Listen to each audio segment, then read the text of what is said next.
Psychology படிக்கலான்னு இருக்கேன் ma'am. ஆனால் எனக்கு பிஏ சைக்காலஜி எடுக்கிறதா இல்லை பிஎஸ்சி சைக்காலஜி படிக்கிறதான்னு கன்ஃபியூஷன் அப்படின்னு நிறைய ஸ்டூடெண்ட்ஸ் என்கிட்ட எப்போவுமே கேட்குற ஒரு கொஸ்டின். ஸோ இந்த பிஏ சைக்காலஜிக்கும் பிஎஸ்சி சைக்காலஜிக்கும் என்ன டிஃப்ரென்ஸ் அப்படிங்கிறது.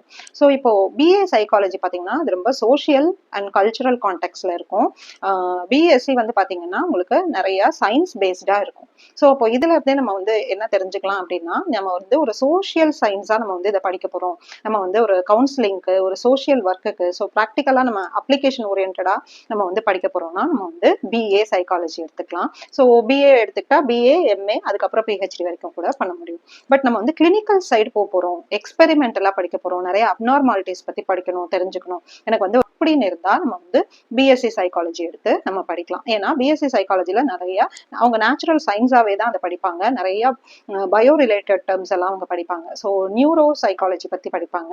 பிளஸ் அதுல வந்து நிறைய ரிசர்ச் பேஸ்டா, மேத் பேஸ்டா, ஸ்டாட்டிஸ்டிக்ஸ் அதுக்கு எல்லாமே ப்ரிஃபரன்ஸ் வந்து ஜாஸ்தியா இருக்கும். ஸோ இதுதான் ரெண்டுக்கும் உள்ள difference. BA psychology, BSc psychology எது படிச்சாலும் அதோட பிஜி படிக்கிறது ரொம்ப ரொம்ப இம்பார்ட்டன்ட். எம்ஏ இல்லைன்னா எம்எஸ்சி பண்ணலாம்.